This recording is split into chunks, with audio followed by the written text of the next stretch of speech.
하나, 둘, 셋. 안녕하세요. 모녀클럽의 엄마 딸입니다. 반갑습니다. 일주일 만에.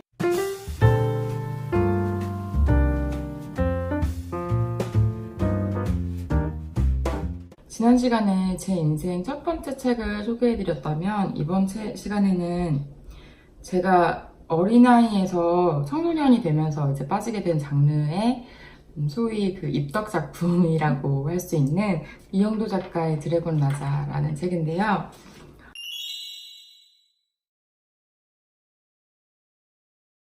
사실 그 북클럽에서 읽을 책들을 선정할 때 제가 어떻게 해서 책을 좋아하게 됐나를 제일 먼저 생각하고 책들을 골랐거든요. 근데 이 책 같은 경우에는 고민을 되게 많이 했어요. 왜냐면은 엄마가 저처럼 재밌어 하실지, 지금 이 시기에 다시 읽는 게 엄마한테 의미가 있을지, 그리고 사실 이게 한 권짜리 책이 아니거든요. 시리즈인데 어쨌든 호불호를 떠나서 엄마한테는 이게 완전히 새로운 세계일 수도 있겠다는 생각이 들어서 결정을 하게 됐고요.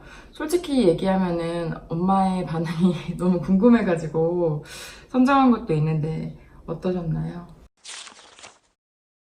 판타지 소설을 거의 내가 안 읽었던 것 같아. 예전에 보면은 우리가 아주 초등학교 때 뭐 베르사유 장미 만화 빌려다 보는 거 그런 거 하고 그 뭐 캔디 그러니까 그런 외국식 그렇지 네, 그런 로맨스나 것이 뭐 이런 그때 것들 나한테는 있지만. 판타지에 가까웠지.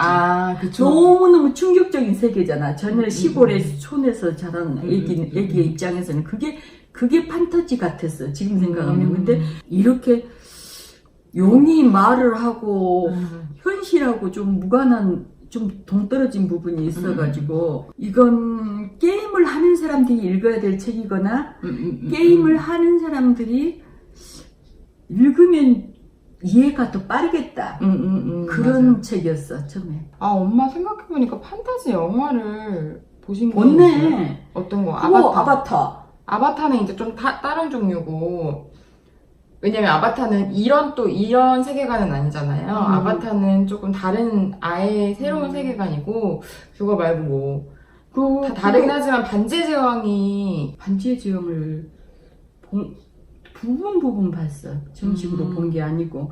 그렇다면은 그것도 손 요러고 내려간 영화 있잖아. 터미네이터도 판타지 아니야? 어떻게 보면. 터미네이터 같은 경우는 SF라고 해서 SF지. 그렇죠. 그러면 우리가 갔을 때 우주 공간 지나간 얼마 안 된 영화 있었잖아. 인터스텔라? 그건 판타지. 그것도 SF예요. SF지. 주라기 공원 같은 경우는 판타지가 아니야? 주라기 공원은 SF. SF야? 그러면 판타지라는 것은 구체적으로 SF랑 판타지의 차이는, SF는 사이언스 픽션의 준말이에요. 한마디로 과학 공상 소설 정도일 텐데 둘 다 실존하지 않는 거를 다루고 있긴 하지만 SF는 논리로 상상이 가능한, 그러니까 이를테면 과학 기술이 발달했다고 하면 이게 가능한 영역이고 또 이루어질 수도 있는. 그쵸. 그리고 판타지 같은 경우는 마법이라던가 움직이는 빗자루, 과학 기술이나 어떤 논리로 설명할 수 없는 영역이면 판타지. 부분하는 예전에 내가 영화를 봤었는데 문어 머리하고 캐리비안의 해적. 그것도 판타지인가? 그쵸. 캐리비안의 해적 같은 경우도 이제 바다 괴물 같은 게 나오고 그 다음에 뭐 유령선 이런 것들이 나오잖아요. 이것도 과학적이거나 논리적으로 이해할 수 있는 힘으로 움직이는 건 아니잖아요. 그래. 저주나 마법으로 움직이는 세계이기 때문에 그것도 판타지에 속해요. 그래, 그러겠다. 저도 제일 걱정했던 게 뭐 드래곤 슬레이어나 뭐 드래곤 라자나 아니면 뭐 드워프나 이런 용어나 개념이나 이 세계관 자체가 너무 낯선 거잖아요. 그래서 사실 이게 엄마가 내용 이해를 제대로 하셨을까, 이것도 진짜 궁금했거든요. 그래서 본격적인 감상을 듣기 전에 혹시 내용 설명을 한번 부탁드려도 될까요? 포치라는 애가 그 아버지랑 둘이 사는데 어머니가 안 계시오. 어머니가 안 계신 이유는 아무르타투. 아무튼 걔가 이 마을을 1년에 한 번씩이나 2번씩 와서 막 그 마을 사람들한테 해코지하는 과정에서 엄마가 돌아가셨잖아. 그래서 아버지랑 둘이 살고 있는데 그 아무르타투 때문에 굉장히 마을 사람들이 피해를 많이 입으니까 영주가 그 성의 영주가 그 카프라셀인가? 카셀프라임 그 드래곤을 왕한테 그러니까 건의를 해가지고 왕으로부터 그 지원을 받아서 그 카셀프라임 걔도 용인데 그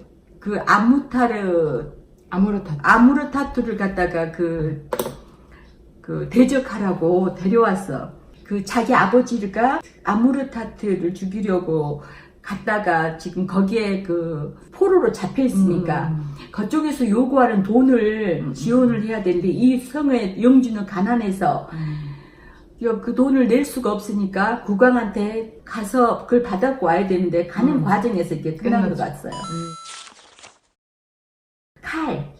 그 지적인 느낌? 기억하고 마음속에 담아둘 수 있는 말들을 해서 굉장히 뭐랄까 지성이 같은 느낌이 있어서 칼이라는 인물에 대해서 난 좀 좋았고 다리를 건널 때 맞아. 12인의 다리 거기서 우리가 교훈이라는 게 얻어지는 거야. 5월 동주라는 거 알아?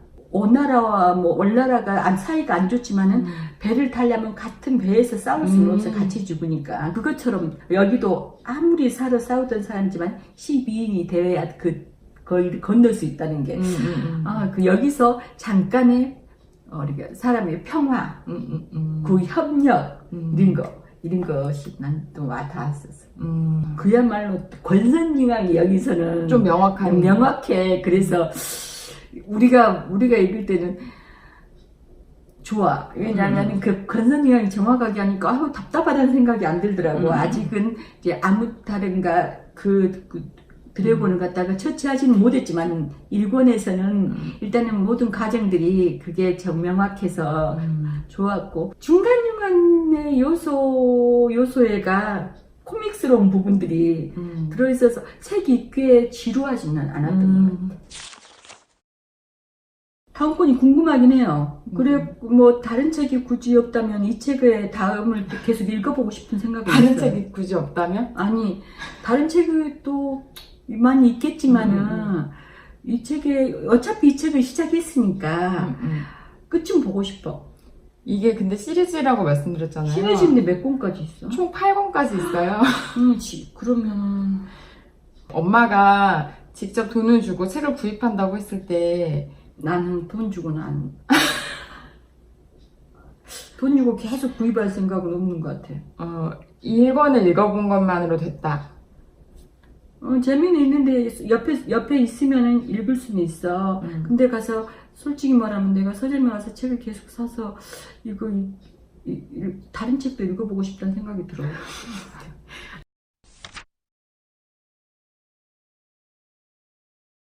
판타지 소설의 가장 큰 장점은 상상력을 키워주는 거라고 생각해요.